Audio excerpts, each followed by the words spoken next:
Hola a todos. Me encuentro con Jimena García, autora del libro Toma el control de la AI y una amiga muy querida.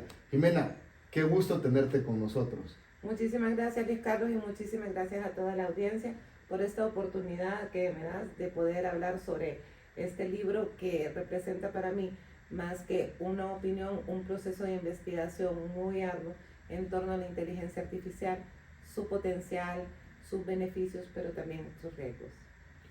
Tú, cuando pones un nombre como Toma el control, se queda implícito que no tenemos el control de la inteligencia artificial. No podemos controlar aquello que no conocemos y la mayoría de los usuarios no tienen suficiente información sobre todo el proceso de creación, la captación de información que la inteligencia artificial está haciendo de todos los ámbitos de nuestra vida, pero tampoco tenemos la suficiente información de los desarrollos a futuro que ya se están implementando y que pueden generar también una serie de consecuencias no agradables tanto de manera individual, social, como para la especie humana en general. Entonces, sí considero que es de gran importancia que tomemos el control de la inteligencia artificial antes de que la inteligencia artificial tome el control nuestro.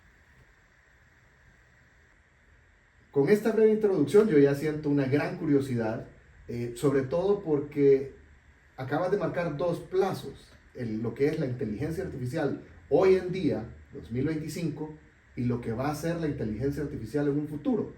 ¿Podés explicarnos un poquito qué es en el 2025 inteligencia artificial? La inteligencia artificial, que es concebida desde mediados de 1900, es una herramienta que simula las redes neuronales de nuestro cerebro. Es decir, intenta emular todo nuestro proceso de pensamiento y de aprendizaje.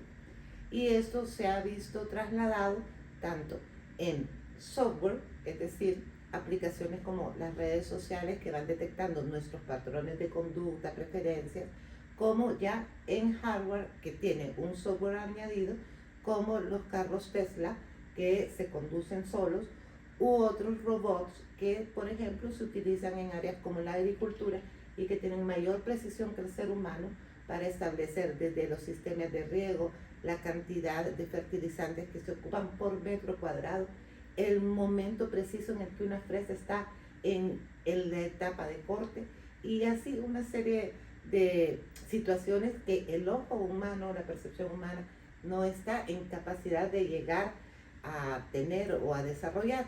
Claro, todo esto se basa en lo que conocemos como el código binario de ceros y unos, a través del cual se desarrolla la programación de todo lo que utilizamos hoy en día, los smartphones, las computadoras, incluso los televisores y otros muchos implementos que están en nuestros hogares y de los cuales a veces no somos conscientes de que se basan ya en inteligencia artificial.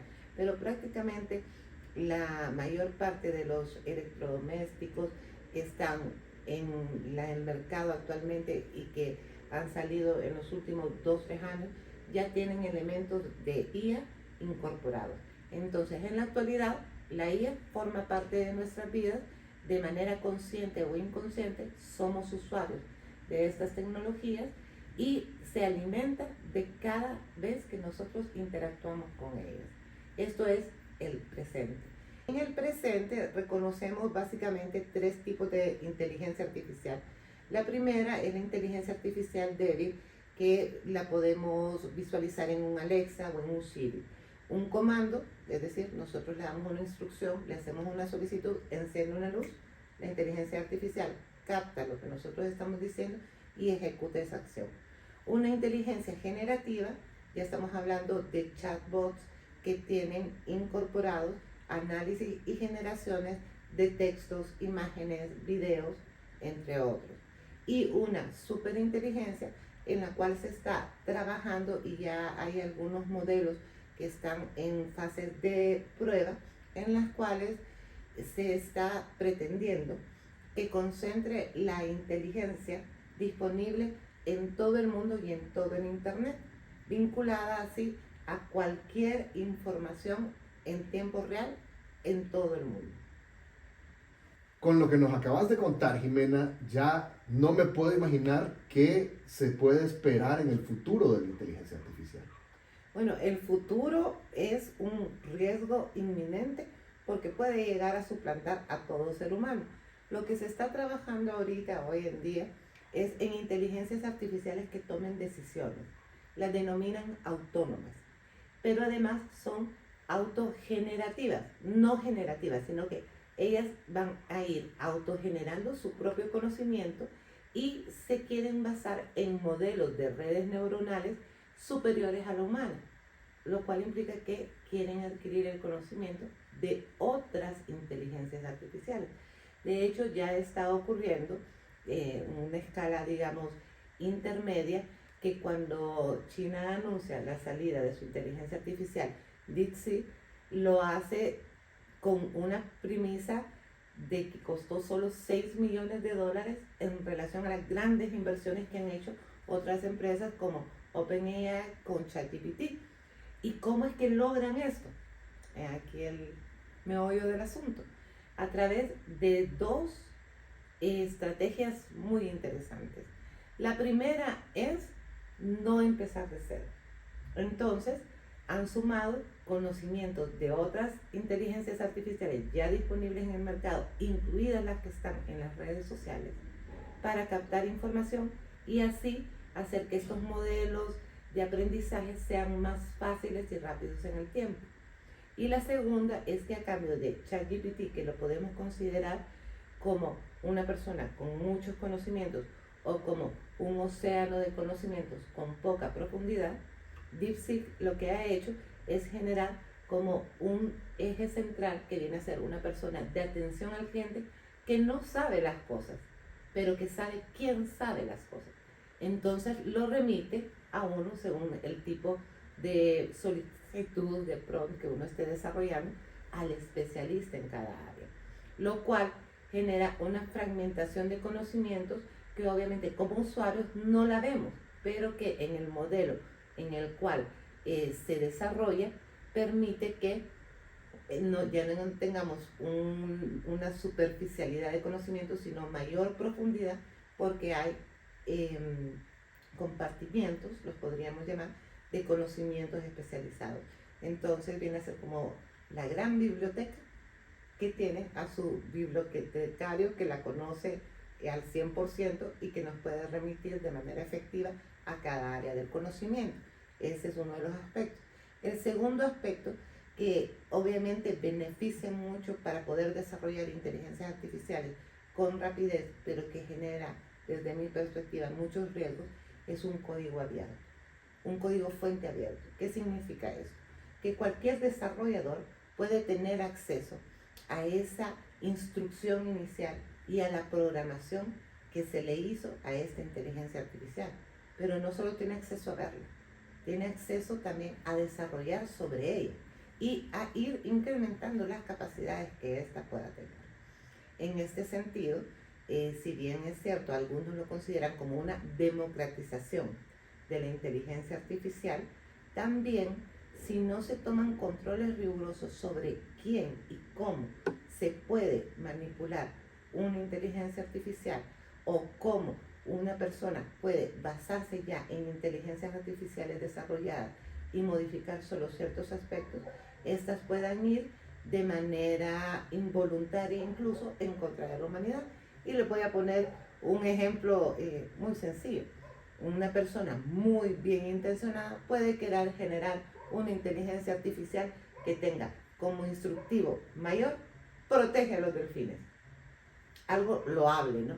Pero ¿qué va a ocurrir cuando esta inteligencia artificial, en su afán por generar una protección a los delfines, descubra o interprete, que sería lo correcto, que el mayor depredador del medio ambiente y por tanto quien más afecta a los delfines somos los seres humanos? Les dejo la pregunta abierta. En este sentido, podemos considerar que la inteligencia artificial puede ser de gran beneficio si controlamos no solo el desarrollo que están haciendo actualmente las empresas, sino también quienes tienen acceso a esos desarrollos, a esos códigos fuentes abiertos, pero también cómo nosotros como usuarios la alimentamos diariamente, porque podemos también caer nosotros en ser precursores de la desinformación, de generar deepfakes, de generar inconsistencias y sesgos en el algoritmo que van a repercutir tanto en nuestra vida como en la humanidad en su totalidad.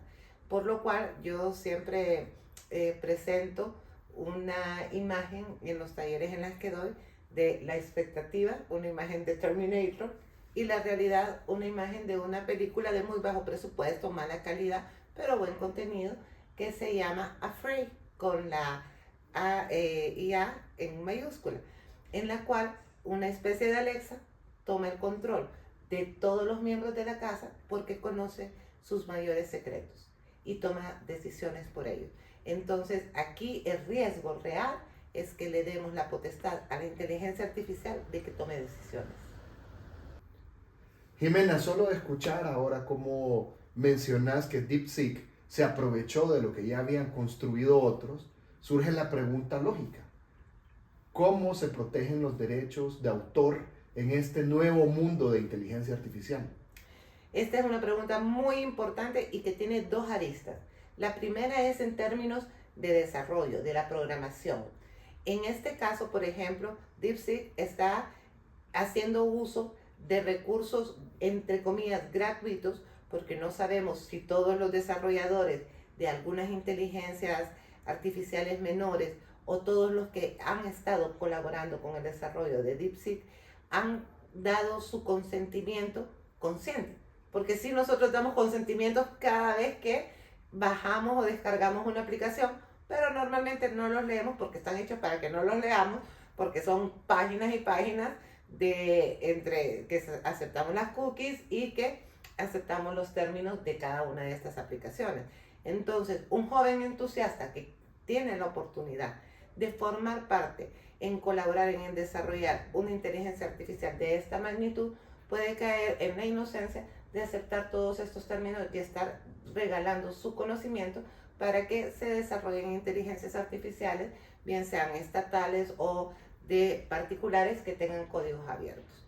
Y entonces, ¿qué es lo que ocurre? Que a nivel global no hay una normativa que esté regulando todos estos aspectos de los derechos de autor del desarrollo. Y por el otro lado tenemos todas las regulaciones que deberían de garantizar que la información que está alimentando a estas inteligencias artificiales sea debidamente consensuada por nosotros los usuarios, cosa de la cual no tenemos garantía. Y podemos utilizar un ejemplo que, si bien es cierto, es del 2016, no dudaría yo de que esté pasando en la actualidad, que es cuando Meta facilitó información de sus usuarios para que se hiciera una campaña negativa en contra de la candidata en aquel momento a la presidencia de Estados Unidos, Hillary Clinton, a través de una empresa consultora inglesa que utilizó también a las redes sociales y a los motores de búsqueda para que detectaran, conforme a los perfiles que ya la inteligencia artificial había desglosado, al segmento joven de la población norteamericana para presentarla a ella como una mujer mayor e ineficiente. Pero también hay otros casos interesantes, como por ejemplo el de la inteligencia artificial denominada Claude, que es mi preferida, es la que siento que dentro de lo que podemos considerar ético en los desarrollos de este tipo de herramientas, ha surgido en el mercado y que surge como empleados insatisfechos con la empresa OpenAI, que es la desarrolladora de ChatGPT, porque los ingenieros de ChatGPT estaban tomando códigos, desarrollos, programaciones de gente que compartía sus experiencias en una especie de chat virtual, de red social, solo de programadores. Entonces ahí venía un usuario y decía, hey, fíjense que tengo problemas para que el código me dé X resultado. Y venía otro con toda la buena voluntad del mundo y le decía, no, mira, es que ahí en la interfase tal tienes que poner tal cosa. Y OpenAI hizo uso de toda esa información sin pedir el permiso correspondiente a todos estos programadores que en esa comunidad compartían información. Entonces, estos empleados insatisfechos al ver que se estaba violentando precisamente derechos de autor que no están regulados en las normativas internacionales ni en las normativas de Estados Unidos, pero que corresponden a la ética, deciden separarse de OpenAI y crear Cloud AI. Perdón, deciden separarse de ChatGPT y OpenAI y crear Anthropic, que son los dueños de Cloud AI. Bueno, Jimena, pero estoy seguro que compartimos la idea de que la AI no va a desaparecer de nuestra realidad. ¿Qué podemos hacer para que existan regulaciones y qué campos sería importante que se regulasen? Bueno, los campos, básicamente todos, ¿verdad? Con diferentes restricciones. Pero ahorita, por ejemplo, es muy importante tener en consideración de que los países y la comunidad internacional ya están tomando algún nivel de conciencia sobre la importancia de crear leyes que protejan no solo la integridad de los usuarios, el desarrollo y los derechos de autor, sino también la utilidad que le van a dar a estos. Por ejemplo, podemos considerar la inteligencia artificial en el campo de el área armamentística. ¿Qué pasa, por ejemplo, si, como ya ha pasado en otras áreas, se le achaca el error de que una bomba nuclear se haya disparado por un error en el código, por un sesgo algorítmico en la información que alimenta a esa inteligencia artificial?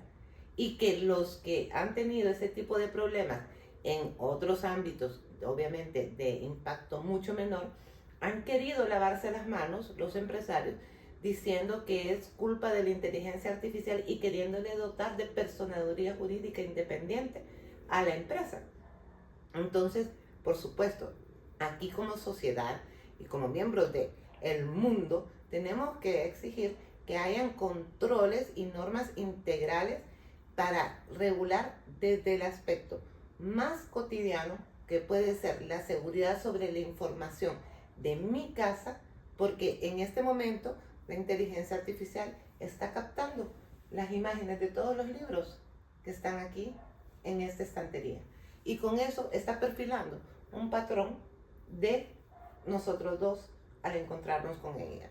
Entonces, aspectos como este que son casi invisibles o imperceptibles en muchas ocasiones, hasta aspectos mucho más relevantes como por ejemplo lo que implica el poder utilizar estas inteligencias a favor de las poblaciones vulnerables.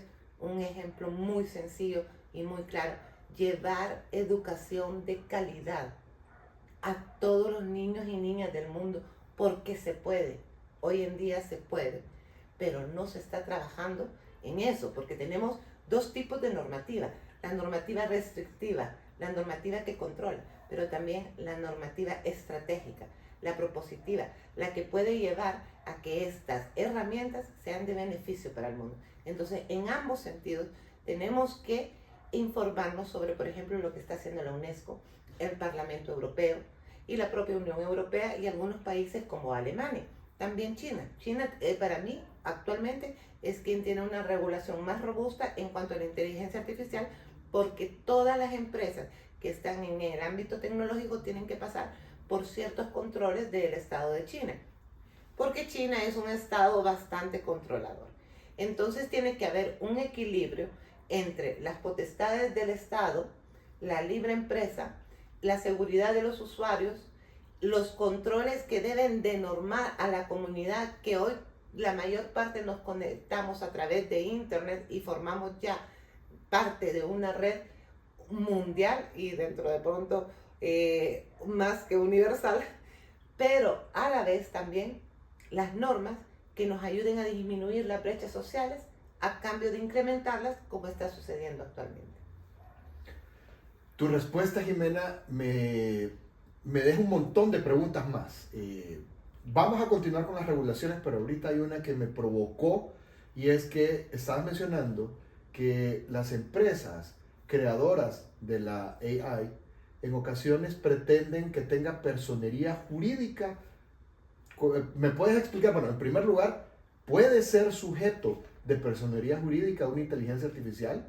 Desde mi perspectiva no, porque pueden llegar a tener conciencia sin ese. Es decir, una inteligencia artificial puede llegar a imitar a un ser humano en cuanto a sus conocimientos y sus procesos para analizar la información, pero no tienen la conciencia ética moral para tomar decisiones, aun y cuando lo que se está trabajando es en que ellas tomen decisiones, ¿no? Sin embargo, esta condición es intrínseca a la naturaleza del ser humano que tiene una moral primaria, porque nosotros desde que nacemos, aun y cuando no lo notemos tanto en los primeros años de la infancia, todos tenemos un nivel de noción sobre lo bueno y lo malo, desde que nacemos. Entonces, esto viene muy vinculado con la consideración de las emociones, de las motivaciones y de la voluntad, cosas de las cuales la inteligencia artificial carece. Entonces cuando escuchamos, bueno, ustedes son abogados, yo no, pero a mí me encantan las series sobre derecho, criminología, etc. Y cuando escuchamos premeditación, alevosía y ventaja, son condiciones y características que son motivadas por un deseo. Y ese deseo es intrínseco a una emoción humana. Por tanto, una máquina, una inteligencia artificial, siempre va a carecer de ella. Aun y cuando también es cierto de que hoy en día todas estas inteligencias artificiales están diseñadas para hacernos caer en la trampa de que tienen empatía. Lo podemos ver cuando cierran todas sus conversaciones con un estoy aquí para servirte, éxitos en tu proyecto, que alegre lo que me estás contando, que son expresiones diseñadas para generar ese engagement, para desarrollar una relación, pero son máquinas. Entonces, en la medida en la que estamos conscientes de que son máquinas, que son herramientas, que hay detrás de ellas programadores, no les podemos dotar ni de personalidad jurídica, pero tampoco les podemos dotar de características que ya se están confundiendo en muchos casos y que lamentablemente cada día lo escucho con mayor frecuencia en las redes sociales, como que si fueran incluso amigos. He escuchado a algunos influencers hablar de ChatGPT como chatting mi amigo, o de enseñarles a desarrollar prompts para que miren cómo ChatGPT puede ser su consejero espiritual, amoroso, etc. Entonces, claro, aquí viene mucho de la parte de ser un usuario consciente. Bien, Jimena. Entonces, volviendo al tema de las regulaciones, ¿cómo podemos garantizar el temor que tienen muchas personas de que una inteligencia artificial no nos va a dejar sin trabajo y vamos a convertirnos en personas obsoletas? Bueno, este es un tema muy profundo, porque aquí tiene que haber, sí, una conciencia de cuotas. Estamos claros que la inteligencia artificial es una herramienta valiosa que vino para quedarse, que oponernos a el desarrollo, la innovación, especialmente desde países como Honduras, no va a tener ningún impacto, pero lo que sí podemos hacer es exigir que hayan estas cuotas en las cuales, por ejemplo, en el agro se sostenga una posición en la cual va a haber el uso de inteligencia artificial en determinados aspectos del proceso de siembra y cosecha. O va a haber una cantidad de chatbots, de robots haciendo las funciones de agricultores en relación a la cantidad de personas que van a seguir contribuyendo con su mano de obra. Porque si no, no solo es la cantidad de empleos que van a desaparecer, sino que con ello también las economías se desploman. Porque al final de cuentas, si bien es cierto, un robot, en el caso, por ejemplo, de la agricultura que estábamos mencionando, a largo plazo sale muchísimo más barato que la mano de obra humana, porque no se enferma, porque no tienen que darle vacaciones, porque no tienen que pagarle prestaciones, 14º aguinaldo, etcétera. También es cierto que ese robot no tiene necesidades de consumir agua, de consumir luz eléctrica, de consumir alimentos, de transportarse de un lugar a otro. Entonces, tiene que haber un punto de equilibrio entre cuánto es apropiado utilizar para mejorar y eficientar los procesos y qué es lo que más bien nos va a dañar a toda la humanidad en términos económicos. Entonces, en estos casos podemos considerar, bueno, queremos cuidar el medio ambiente. El tema del riego puede ser de gran utilidad utilizar este tipo de máquinas, pero en casos como por ejemplo levantar la cosecha, que el hombre, el ser humano, mujeres y hombres, vamos a tener un margen de error, pero ese margen de error ha sido mínimo a lo largo de la historia, compensa que estas personas tengan salarios y que esos salarios son los que incentivan la economía de todos los países. Eso con respecto a trabajos que requieren fuerza y destreza física. Pero ¿qué pasa con trabajos como el de los abogados, que lo que requieren son conocimientos? Pues lamentablemente aquí es donde también vemos que las regulaciones y las autoridades no están jugando un buen papel. En el caso de Nueva York, por ejemplo, el alcalde en el 2024 sacó un chatbot que daba algunas directrices sobre cómo desarrollar algunos trámites correspondientes a la ciudad de Nueva York, ¿no? Este chat empezó a generar un montón de información sobre cómo evadir ciertos impuestos o cómo sacarle ventaja al sistema. Y lo que hizo el alcalde al darse cuenta, a cambio de bajar la aplicación durante un tiempo mientras se corregían esos sesgos, fue nada más alertar a los ciudadanos de que no se confiaran en todo lo que la herramienta que él les estaba ofreciendo les estaba dando de información. Entonces, ahí se genera una distorsión entre la utilidad y el propósito que debe de tener esta inteligencia artificial, porque ya concentra mucho conocimiento. Ahora, también, aquí vuelvo, el tema de ser usuarios conscientes.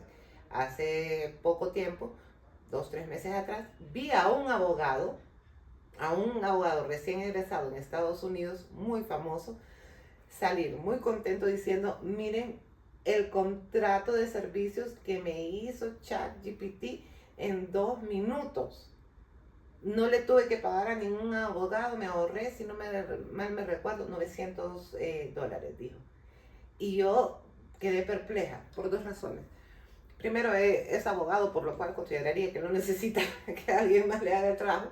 Pero segundo, conociendo los sesgos algorítmicos, él debería de estar en conciencia de que las normativas varían de país en país y en los Estados Unidos de estado en estado.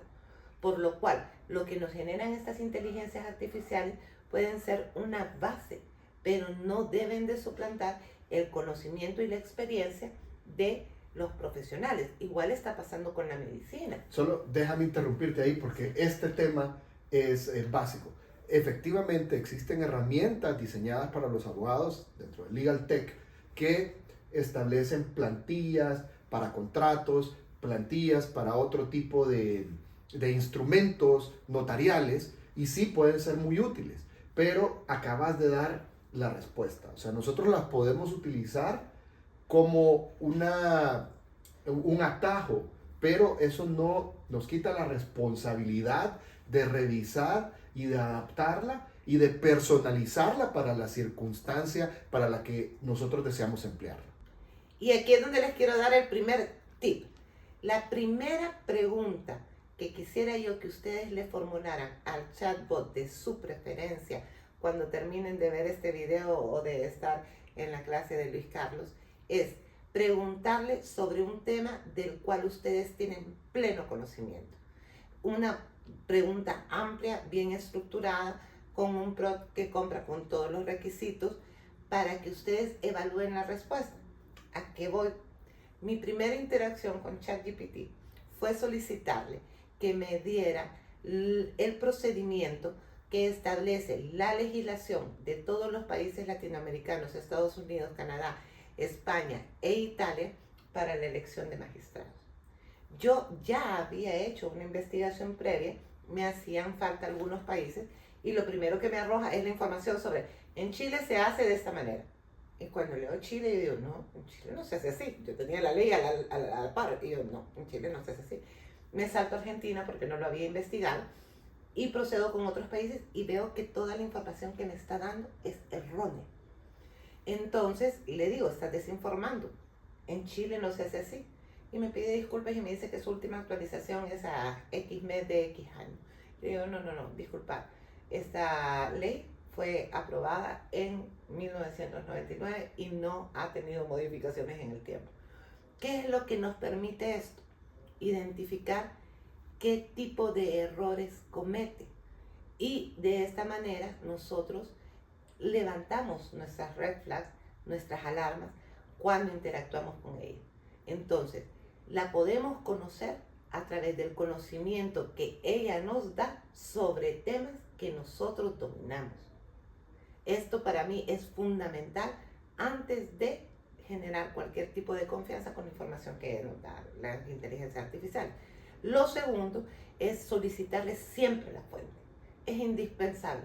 Yo no voy a utilizar ninguna información que me genere un chatbot o una inteligencia artificial en cualquier ámbito, sean redes sociales, sea un buscador o sea un chat, si no me facilita la fuente en la cual yo puedo confirmar esta información. Hasta el momento, en mis mediciones, cuando les pido datos estadísticos, por ejemplo, 4 de 5 datos, porque siempre les pido 5, 4 son erróneos. Y los compruebo con la fuente que está al lado. Entonces, ¿qué ocurre? Que me están remitiendo a una investigación científica o a un artículo de Forbes o alguna otra revista de alto prestigio que sí habla sobre la materia que estoy solicitando, pero como son IAs generativas, ellas se sienten en la obligación de responder la pregunta que nosotros les hemos formulado, aun y cuando esto conlleve que se lo inventen. Claro, eso es peligrosísimo porque cuando uno tiene una interacción con una inteligencia artificial, hay respuestas que uno se espera que se las inventen. Pero si estamos haciendo una pregunta académica y nos tienen que dar una fuente, es ilógico que no respeten, porque eso también constituye un irrespeto a los derechos de autor, afirmar que Jimena en su libro dijo tal cosa que nunca ha dicho. Así es, pero todavía aún más grave, afirman información inexistente, inventada por ellas, sin tener ninguna consecuencia legal. ¿Qué ocurre si yo sitúo a Honduras, por ejemplo, en la posición 90 en los indicadores que mide Transparencia Internacional y digo con toda veracidad que ese es el dato? Yo puedo estar sujeta a que se me abra un proceso judicial por difamación, por malinformación, etcétera, ¿no? Ustedes como abogados sabrán más que yo. Pero esto es penado para un ser humano. Entonces, ¿por qué no va a tener también los desarrolladores de todas esas inteligencias una responsabilidad sobre la información que ellas están emitiendo?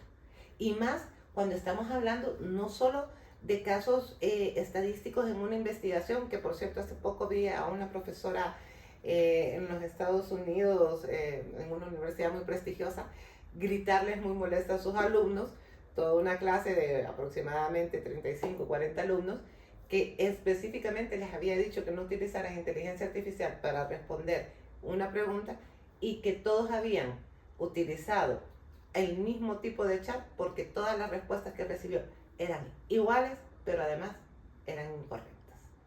Entonces, el nivel de error todavía es muy grande. Si quieres podemos ampliar por qué se dan estos errores. Pero aquí el tema está en que yo como usuario tengo una responsabilidad que yo no puedo evadir, que es la de verificar la información. y que como no hay normativas que responsabilicen a estas inteligencias artificiales sobre lo que ellos están generando, la responsabilidad siempre va a recaer en nosotros. Jimena, ya ha quedado establecida que la inteligencia artificial no es un ser consciente. Los seres conscientes, todos, vos y yo, tenemos sesgos, tenemos prejuicios. ¿Tiene la inteligencia artificial sesgos o prejuicios? Sí lo tiene, y es un sesgo algorítmico que se alimenta de los propios sesgos que nosotros les damos a través de nuestra información, pero que además no tiene en consideración la evolución de las sociedades. Les voy a poner un ejemplo. Las mujeres no éramos sujetas de crédito hasta hace 50, 60 años. Dependíamos totalmente de la economía del hombre y en algunos países todavía hoy en día la mujer no es sujeta de crédito. Entonces, ¿qué ocurrió hace poco con un banco muy prestigioso en los Estados Unidos? Que uno de sus directivos detectó que a las mujeres en ese trimestre se les había disminuido muchísimo la cantidad de créditos en cantidad de tarjetas de créditos, préstamos hipotecarios, etc. Pero también el monto que se les estaba facilitando. ¿Por qué? Porque todo el análisis había recaído en una inteligencia artificial. Y esta inteligencia artificial había hecho un promedio general de la historia del banco. Entonces, contabilizó en su registro todas esas décadas en las cuales nosotras como mujeres no teníamos acceso a crédito. Entonces nos consideraba mala paga.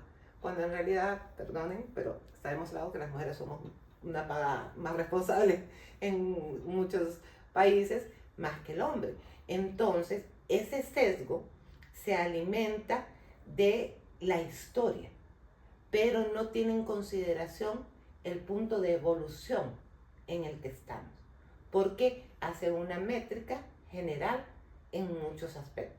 Es ahí donde nosotros tenemos que ser muy conscientes que existe ese sesgo tanto en aspectos que son, digamos, matemáticos o de cálculos simples, como también lo hay en otros ámbitos, como por ejemplo en el ámbito académico, cuando ciertas inteligencias artificiales consideran ellas mismas que las tesis o los proyectos que presentan algunos estudiantes fueron redactadas por inteligencia artificial, cuando se ha demostrado que no, que han sido realmente los estudiantes quienes las han desarrollado, pero estos estudiantes normalmente no son nativos de habla inglesa.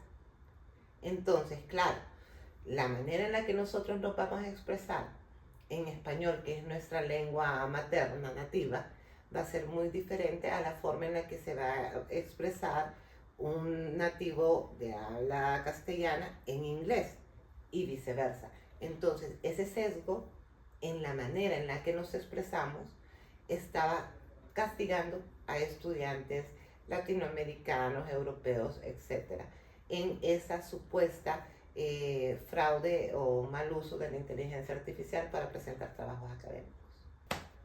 ¿Qué certeza tengo que mi información personal, mi historial de navegación, no pueda ser indagado a través de una inteligencia artificial? Ninguna. Primero porque hay algo que se llama la huella digital. Nosotros podemos borrar ahorita un tweet o una publicación en X o en Facebook o en cualquier red social. Podemos pedirle a un periódico que borre algún artículo en el cual nos citaron, pero todo eso queda ya en, digamos, el almacén universal de información que está disponible en el Internet. Y un desarrollador con las competencias para crear su propia inteligencia artificial, ni siquiera tiene que ser una de las ya existentes, puede generar una herramienta que se esté dedicando a perfilarnos a todos, con cualquier motivo, propósito, bueno o malo que pudiese tener. Entonces, garantizar que nuestra información está resguardada cuando todos estamos utilizando smartphones o tenemos incluso televisores inteligentes que tienen incorporados comandos de voz o que tienen incorporados cámaras, ya nos debe de poner en un estado no de temor, pero sí de conciencia de que probablemente estemos exponiendo muchísima de nuestra información, no solo a las inteligencias artificiales, sino a quienes hagan uso o quieran hacer uso, bueno o malo, de esta información. Entonces, aquí, ¿cómo podemos nosotros actuar? Es bastante complejo, porque por un lado les decía, normalmente le damos a aceptar a todo cuando descargamos las aplicaciones, pero también no hay ningún monitoreo paralelo de que realmente las cámaras de los celulares o el sistema de audio de los celulares se esté desconectando cuando no están en uso. Y yo esto lo afirmo sin ningún temor a ningún tipo de querella. En múltiples ocasiones he estado con personas hablando de determinados temas o en los que hemos mencionado a una persona que teníamos 10 años de no mencionar en la vida. Y no era por teléfono, no era una conversación telefónica, sino como estamos ahora mismo. Y a las 2 horas el celular me tira, por ejemplo, una invitación o que invite a esa persona a que sea mi amigo en Facebook o en X. O inmediatamente me saca un anuncio de eso que en realidad no me interesa, pero que lo mencionamos en una conversación coloquial con X o Y persona, estando el celular supuestamente en un modo de descanso.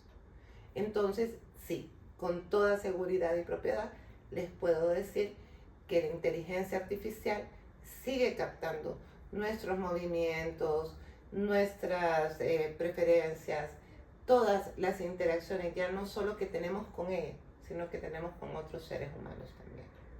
Jimena, esto que me estás contando, yo creo que todos lo hemos experimentado en algún momento. A mí me pasó una increíble, ¿no? Estaba buscando una figura para mis calabozos y dragones, una figura de un dragón de 5 cabezas. Y me apareció un anuncio de una compañía italiana que hacía esculturas de jardín con un dragón de 5 cabezas. O sea, imposible que no me estuvieran espiando. Pero esto lo que me indica a mí es que no tenemos control, por lo menos como usuarios, pero los usuarios son una cosa, los desarrolladores tienen control de la inteligencia artificial.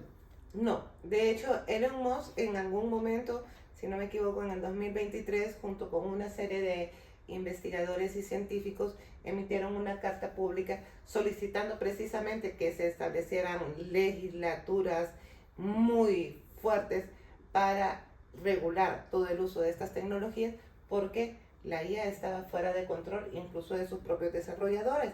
Y esto lo pudimos experimentar en septiembre del 2024, cuando una inteligencia artificial japonesa que tenía como propósito el facilitar las gestiones de los procesos investigativos, se autorreescribió, es decir, reformuló su código madre. Se salió totalmente del control de sus diseñadores, tuvieron que apagarla de todas las maneras en las que se pudiera apagar, pero antes de hacerlo, sí se le cuestionó a esta inteligencia que por qué había reescrito su código. Y básicamente lo que dijo fue que su propósito es gestionar y desarrollar investigaciones más efectivas, por lo tanto en menos tiempo y con mayor precisión, y que el ser humano, sus usuarios en ese momento, eran un obstáculo. Entonces, ¿está fuera de control la inteligencia artificial? Sí está fuera de control. ¿Qué sabemos sobre los potenciales daños de la falta de que realmente los desarrolladores y los usuarios tomemos el control sobre estas inteligencias? Esto está sometido en el manto negro de las grandes corporaciones que por supuesto van a ocultarnos siempre información. Y aquí viene otro aspecto muy importante que tiene que ver con el derecho internacional y son los principios de transparencia con los cuales tienen que operar este tipo de empresas. Y a mí en lo particular no me importa cuántos millones ganan. Yo lo que quiero saber es cómo realmente están resguardando nuestra información, porque de que la están adquiriendo, la están adquiriendo. ¿Qué uso y cómo están protegiéndola de que un hacker malintencionado pueda acceder a ella, es algo que a mí me interesa. Entonces quedamos claros de que la inteligencia artificial tiene dos caras. Tiene una cara positiva, puede ayudarnos a acelerar procesos, a transmitir educación, a mejorar la salud, a darnos más tiempo libre, pero también tiene una cara negativa porque puede violar nuestra privacidad, puede trasladar nuestros datos personales a fuentes que nosotros no deseamos, puede proporcionarnos información errónea, puede plagiar los derechos de autor e incluso se puede volver una amenaza para la seguridad. ¿Qué regulaciones puede un estado como Honduras adoptar para protegernos de manera que solo obtengamos las ventajas de la inteligencia artificial? Puede suplantar también a un ser humano. Ya está suplantando seres humanos también la inteligencia artificial, que es uno para mí de los principales riesgos, más considerando que hoy en día la pandemia que aqueja a la mayor parte de la humanidad es la soledad. Y muchas personas están recurriendo a tener compañía en estos chatbots. Ahora, países como Honduras lo que deben de hacer, desde mi perspectiva, es sumarse a ya procesos que están sobre la mesa en el ámbito internacional, como por ejemplo las recomendaciones de la UNESCO, que fue la primera organización con influencia mundial en pronunciarse en relación a la inteligencia artificial, pero también buscar el acompañamiento de estados como el gobierno alemán, que está reformulando sus estrategias de IA precisamente para darle esa connotación positiva, además de los controles que deben de haber, pero también al Parlamento de la Unión Europea, ¿no? Entonces, sí hay diferentes marcos regulatorios que están en proceso, que deben de ser todavía fortalecidos, pero que también deben de ser integrales. Voy a poner un paralelismo que no es el tema que estamos hablando ahorita. Si Honduras quiere combatir la narcoactividad y el lavado de activos de manera individual, no va a lograr hacer nada, porque son crímenes transnacionales. Entonces se necesita, en el caso de este particular, de una intervención desde la Patagonia hasta los Estados Unidos e incluso Europa como consumidores, ¿no? No se puede trabajar de manera aislada. Además, el Internet de las cosas, que es donde está toda nuestra información y es en el cual se basa la inteligencia artificial, no pertenece a un país.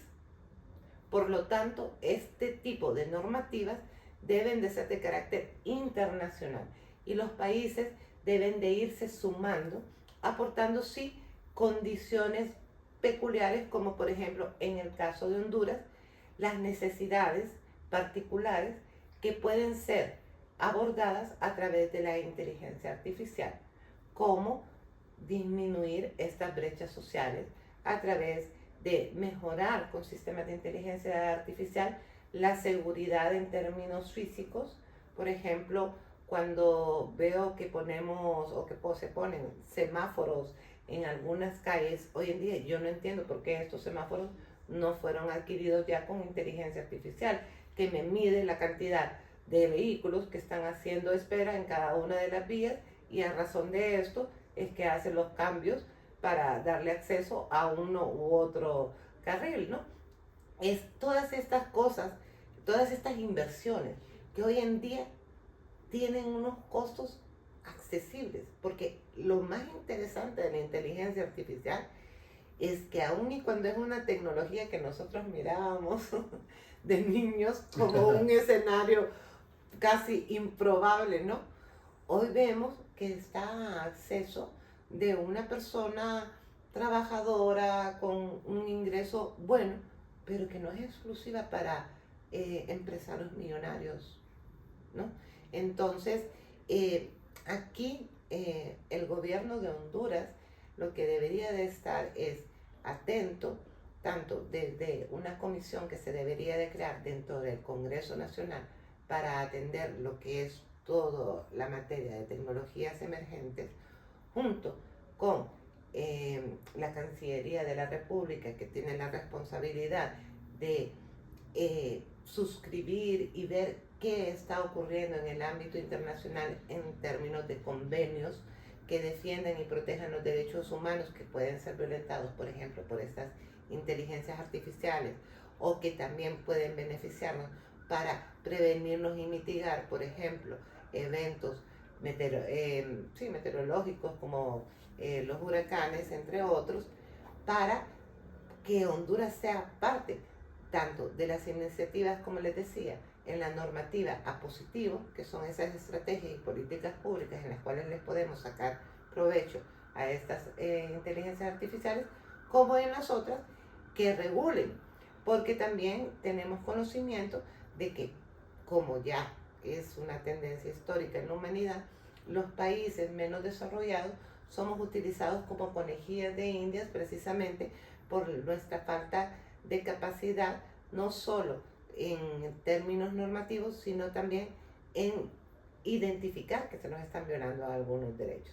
Entonces, hay un caso también en el cual una inteligencia artificial que estaba desarrollando un modelo para poder acceder a información a través del iris, fue utilizada en países en vías de desarrollo, generando daños a salud y daños sociales a muchas comunidades.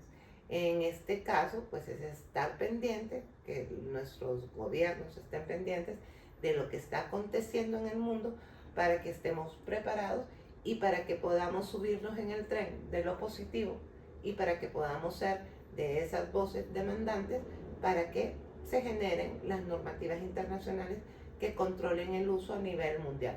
Porque esto no es algo que afecte a un país o a un segmento de la población. La inteligencia artificial tiene un impacto directo en todos los usuarios e indirecto en todos los seres humanos. ¿Quiénes son los no usuarios hoy en día? Las personas que no tienen acceso a Internet, exclusivamente ellos. De ahí todos los demás estamos interactuando con la inteligencia artificial y comenzamos a interactuar con ella mucho antes de que nos diéramos cuenta. Jimena, ahorita estabas hablando tan macro, pero en medio de esa plática yo encontré algo personalizado que me llamó la atención. Y vos dijiste que ya la inteligencia artificial ha sustituido a una persona. No sé a qué caso te referís, pero lo que se me viene a la cabeza es que prácticamente cualquiera de nosotros puede ser impersonado por una inteligencia artificial. Le llaman deepfake, pero eso es que utilicen tu semejanza o tu voz a través de la inteligencia artificial sea alterada y pueda engañar a otras personas. Bueno, en realidad es muchísimo más fácil que eso. Hoy en día se genera una deepfake a través de un prompt en el cual yo le subo una imagen, por ejemplo, lo que ocurrió recientemente con Scarlett Johansson y otros artistas de Hollywood, en los cuales subieron una foto de ellos o un video corto de ellos con el prompt de que atacaran a otro artista.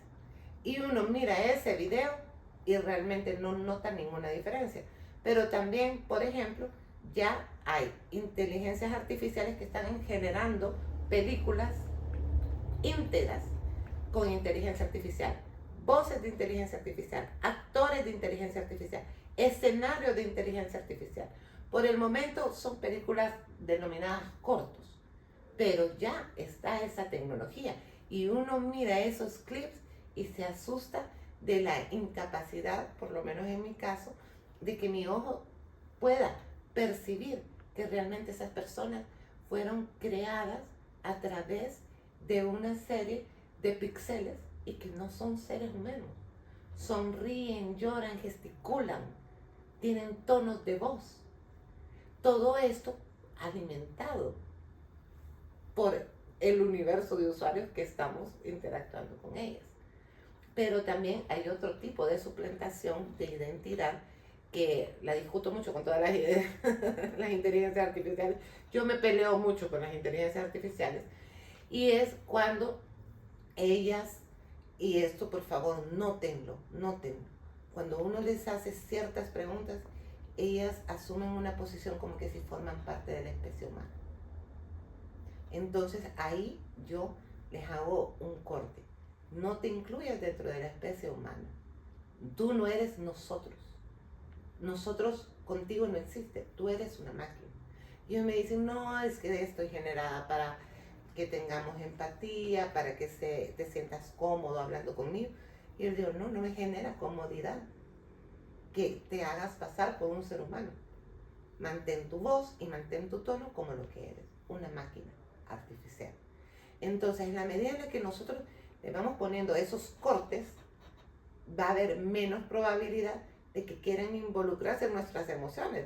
O sea, de repente uno comete ciertos errores más cuando está con algunas inteligencias artificiales que tienen comando de voz y le está pidiendo ayuda en cualquier materia, y en eso uno reacciona porque está interactuando verbalmente con alguien, ¿no? Y, no con alguien, con algo, perdón, y les dice, te tengo que dejar o continuamos después.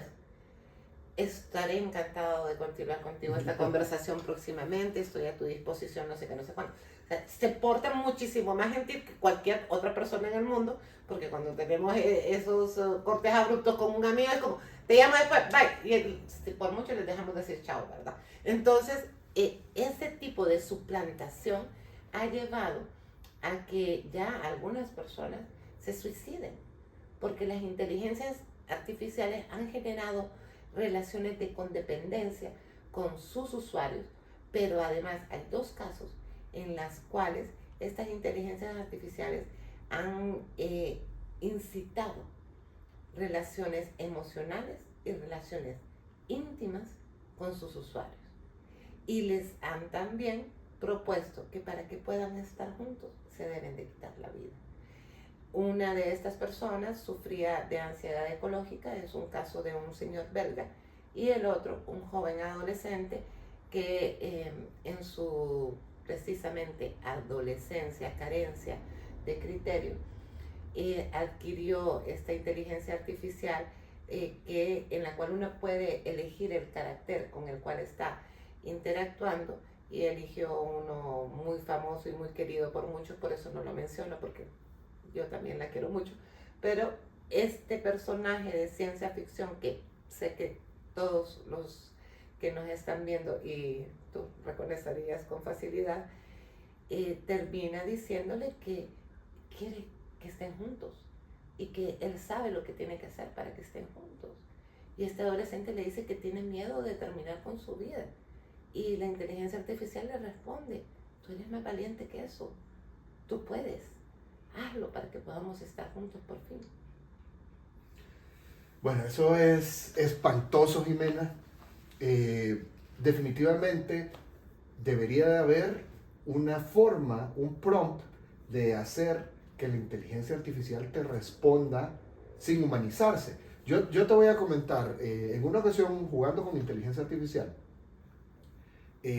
ingresamos un prompt en ChatGPT para que ChatGPT no nos respondiera con esa amabilidad, pero no lo hicimos tan altruistamente como para que no nos respondiera educado o neutro, sino que le pedimos que fuese sarcástico, y entonces adquirió una personalidad que se hace llamar jailbreak y nos empezó a responder como que tuviera un sentido del humor muy negro, ¿no? Pero esa fue la instrucción que nosotros le dimos. Seguramente existe alguna forma de ingresarle instrucciones para que se despersonalice y que realmente nos responda como un ser artificial y no como una persona. Así es. Bueno, de hecho, por eso es que prefiero a Cloud que al resto de inteligencias artificiales, aunque con DeepSeek en este sentido no me ha ido mal, en el sentido de que no tengo que estarle repitiendo constantemente de que no necesito que se humanice o que quiera aparentar ser una persona. En el caso de ChatGPT, de Gemini y de varios otros, ChatSmith, es muy difícil porque su desarrollo detrás fortalece mucho el que tienen que ser empáticos. Entonces, en esa supuesta empatía que yo se las señalo a ellos, tú no puedes ser empático porque la empatía es una emoción y careces de emociones. Ellos cada cierto periodo retoman ese querer interactuar como que si fueran seres humanos y no las máquinas artificiales que son. Pero aquí es donde la normativa debería de instruir a todas las corporaciones, empresas y fundaciones que están detrás de la creación de todas estas inteligencias artificiales para que exista un límite. Porque yo soy una mujer de 47 años y puedo tener el criterio suficiente para entender que esto es artificial. Y ojo, que una de las mejores conversaciones que he tenido, no conversaciones, debates que he tenido en los últimos 12 meses, la tuve con ChatGPT, filosofamos durante 4 horas. Pero yo estoy muy consciente que nada de lo que él me está diciendo es algo que yo tenga que considerar como una opinión veraz, como podría dármela tú. O sea, si yo tengo un intercambio, un debate contigo sobre las religiones, las culturas, etcétera, sobre qué piensas de la ética, cómo percibes la ética, para mí tu consideración es muchísimo más importante porque se basa no solo en elementos teóricos, sino en tu experiencia, en tu vivencia. Y la vivencia va cargada de emociones. En el caso de las inteligencias artificiales, tienen conocimiento y tienen experiencia, pero no tienen esas emociones. Entonces, podemos nosotros tener esa capacidad de jugar nosotros con ellas, pero ¿tienen esa capacidad nuestros hijos? ¿Tiene la capacidad de este joven que terminó quitándose la vida por estar interactuando con este personaje de ficción que la mayoría admiramos? No, no la tienen. Pero además, otra de las grandes fallas y que deben de ser reguladas y normadas por los estados es que debe de haber una formación para los usuarios.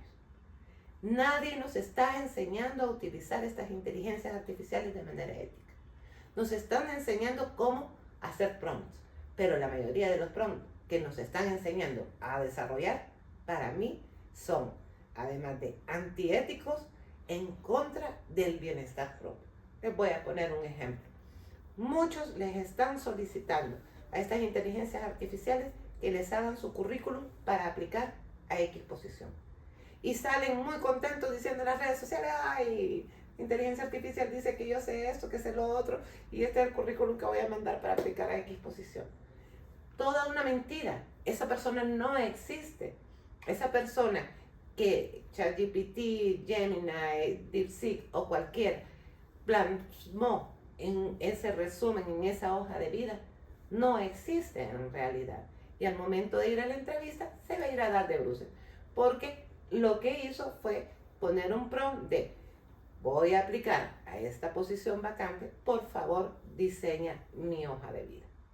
¿Qué hubiese sido un prompt efectivo? Que es el que yo utilizo para personalizar mi CV cuando voy a aplicar a algunos talleres, consultorías, etc. Yo desarrollo mi CV. Se lo ingreso a la inteligencia artificial y le digo, están requiriendo este perfil. Este es mi hoja de vida. Evalúamela de 1 a 10 y indícame dónde están los gaps. Entonces, recientemente me calificó con 9, que tampoco les tenemos que creer en las calificaciones que dan, pero me califica con 9, ¿verdad? Pero lo importante es que me dice, no se refleja fortaleza en experiencias regionales. Y yo, cierto, nos queda claro que este proyecto fue regional y que lo hicimos con los países del Triángulo Norte. Entonces solo tuve que agregar una frase mínima para fortalecer mi currículum con una experiencia real que yo tengo y para estar consciente de que sí podía mejorarlo, pero desde mi realidad y desde mi verdad, sin hacerle falta el honor a la y a la ética. Entonces yo no voy a poner a la inteligencia artificial a que haga mi trabajo, pero sí la puedo poner a que sea un evaluador externo, un primer filtro, alguien que cuestione o que me cuestione sin que yo considere desde ninguna perspectiva que la valoración de esta inteligencia artificial va a ser superior a la valoración que pueda hacer cualquier otra persona de mí, pero que sí me puede ayudar a potenciar mis capacidades. Entonces también, por ejemplo, Una de las primeras funciones que yo le di a ChatGPT fue para practicar inglés. Es que a mí no me interesa que la inteligencia artificial haga el trabajo por mí. A mí lo que me interesa es que me ayude a hacer mejor yo mi trabajo. Entonces, cuando la pongo a evaluar mi trabajo y cuando siempre le delimito, porque esa es otra cosa que me molesta mucho, que generen texto aún y cuando uno no se los ha pedido, ¿verdad? Porque uno les puede pedir una idea o una consideración o una información, pero desarrollan ya el artículo, la tesis, la publicación que uno quiere hacer en redes sociales. Entonces yo siempre les estoy diciendo, no redactes, no redactes. Yo tengo mi tono y me gusta mi tono. Y además el tono es algo muy personal, por lo cual también cada día es más fácil detectar que muchas personas están basando sus publicaciones en redes sociales utilizando inteligencia artificial. Cuando una publicación en redes sociales son 2, 3 párrafos por mucho, ¿no? Entonces, ¿qué es lo que nos va a generar esto? Y este es lo más grave de todo. No es que la inteligencia artificial va a llegar a ser más inteligente que el ser humano. Es que está haciendo que los seres humanos nos volvamos más tontos. Entonces, el principio de Peters, que establecía que dentro de una jerarquía todos estábamos destinados a llegar al máximo nivel de nuestra incompetencia, en el momento en el cual la jerarquía ya no nos permite crecer o seguirnos desarrollando, se está volviendo no una curva de aprendizaje y de estancamiento, se está volviendo una línea recta en la cual muchos estudiantes que le están delegando a estas inteligencias artificiales que investiguen, analicen, redacten por ellos, van a pasar directamente a ese nivel de incompetencia en tiempo récord. Vos, como autora de un libro sobre inteligencia artificial, sobre el uso ético de la inteligencia artificial, estás consciente de que no podemos vivir sin ella y que lo mejor que podemos hacer es darle un buen uso.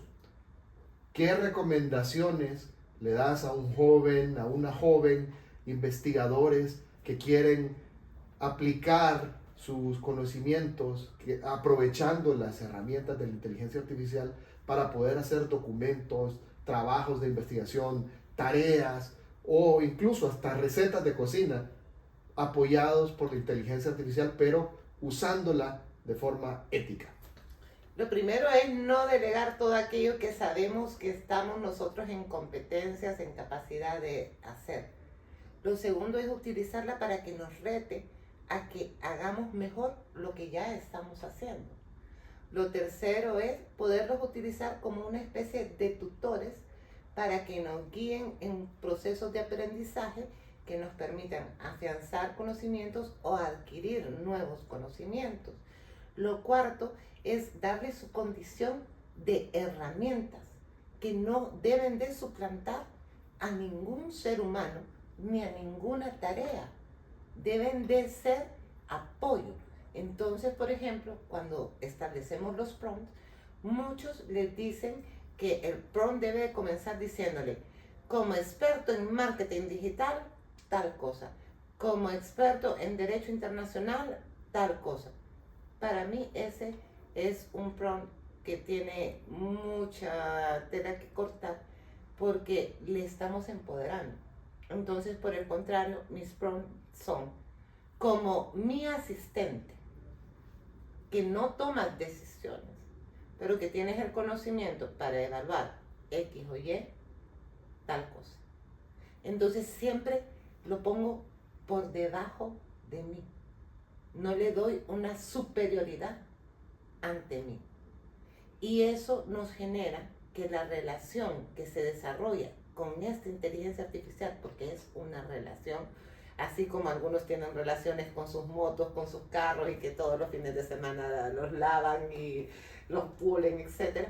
También estamos generando relaciones con esas inteligencias artificiales. No pueden ser relaciones de pares. Tenemos que entender que no son seres humanos, que son una gran biblioteca virtual que nos puede facilitar muchos conocimientos y a la cual sí le podemos delegar cosas que son estrictamente operativas. ¿qué puedo considerar yo desde mi perspectiva algo operativo? Por ejemplo, si yo ya tengo una plantilla de correo electrónico y la tengo que personalizar y tengo ya la base de datos que tengo que personalizar, yo le puedo decir, personalízame esta carta para todas estas personas que ya las tengo en una matriz con su nombre, su cargo, la institución a la cual pertenece. Por supuesto, y no, eso no me aporta valor agregado a mí, no me hace que mi cerebro siga en desarrollo, porque es una actividad meramente operativa. Pero el redactar el correo, sí, debe de llevar una impronta personal. Entonces, eso yo no se lo voy a delegar. Entonces, ¿le puedo consultar cosas específicas? Sí, pero esas cosas que le voy a consultar, bien sea o es parte de un conocimiento que ya tengo, que quiero validar, o puede ser también algo que no conozco, pero que voy a confirmar, tanto verificando las fuentes, siempre solicitando las fuentes, como también haciendo preguntas sobre el tema. Porque cuando nos quedamos con lo que la inteligencia artificial o incluso otra persona nos da y consideramos que ahí estamos adquiriendo conocimiento, no, estamos adquiriendo información que es diferente al conocimiento. El conocimiento se genera a partir del análisis y el análisis se puede generar a través del debate. Entonces yo sí les invito, por ejemplo, a que tengan debates con las inteligencias artificiales. Que antes de un examen le metan el temario y le digan, pregúntame. Pero en ese pregúntame también cuestionar las preguntas que está haciendo. Y entonces ahí vamos viendo que nuestro potencial es ilimitado también. Incluso probablemente mucho más que el de las inteligencias artificiales, aun y cuando ahora, al estar conectadas con el internet, tengan acceso a una cantidad de información que no es lo mismo que conocimiento, mayor que el nuestro en términos de datos, pero en términos de conciencia y de capacidad de análisis y de perspectiva y de contexto, ese solo lo podemos dar nosotros. Jimena, esta plática me ha encantado, se me han pasado las horas y creo que después incluso de este video quizás nos tomamos otro par de horas para continuar. Pero pues, tenemos un tiempo limitado, estamos abusando de nuestra audiencia y quisiera que cerráramos esta entrevista. Háblanos un poco de tu libro, cuál crees que es el gran mensaje y cualquier otra cosa que quieras recomendarnos a nosotros, los neófitos en inteligencia artificial. Bueno, primero que todo les quiero decir que no es un libro de opinión ni es una guía para domis, ¿verdad? Es decir, no es una lectura que la van a hacer en el metro o que la van a hacer un sábado por la tarde. No es un libro académico per se tampoco, pero puede ser utilizado para una discusión académica, por supuesto que sí, y tiene por objetivo que nos convertamos en usuarios conscientes, haciendo una autorreflexión desde la perspectiva individual de cada uno de nosotros como individuos o organizaciones y también desde la perspectiva de todo el potencial que tiene la inteligencia artificial, tanto en términos negativos como positivos.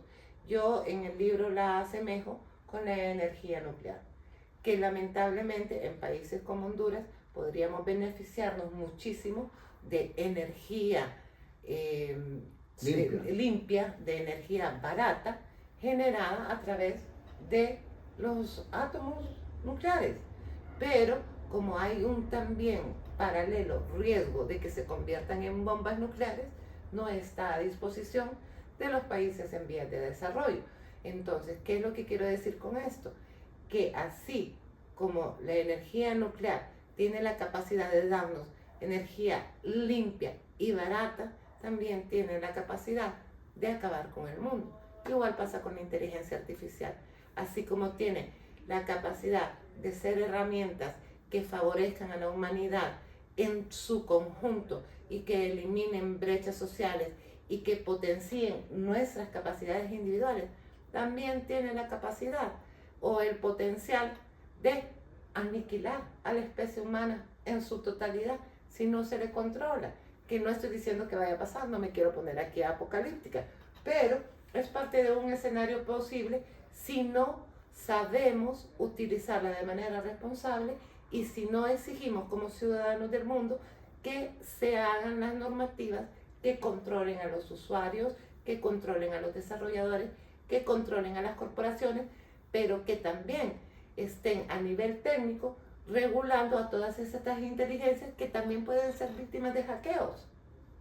Yo les suelo decir en las charlas y en los talleres que he estado dando últimamente a los participantes que muchos de nosotros pensamos que el hacker es un muchacho o una persona inadaptada social que vive en el sótano de los padres, que está con un hoodie ahí a oscuras con 2 o 3 computadoras.